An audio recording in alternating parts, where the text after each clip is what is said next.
How to use DrugSense DSU11 urine cup.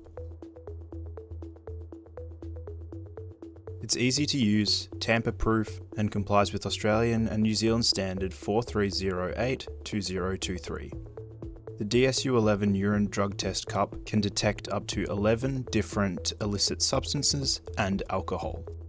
Remove urine cup from packaging.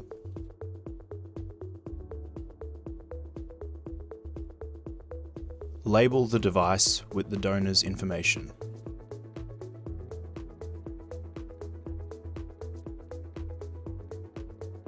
Open the lid and urinate directly into the test cup. Be sure to fill up the test cup between 30 milliliters and 110 milliliters as marked on the cup.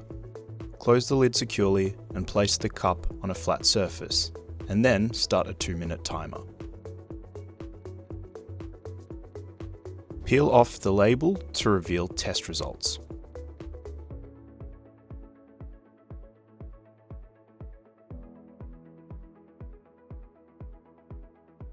Read the adulteration strip at 2 minutes and compare it with the adulteration chart. If the result does indicate adulteration, do not interpret the drug test results and repeat with a fresh urine specimen. Read the alcohol strip in 4 minutes by comparing with the colour chart. Read the drug strip results at 5 minutes.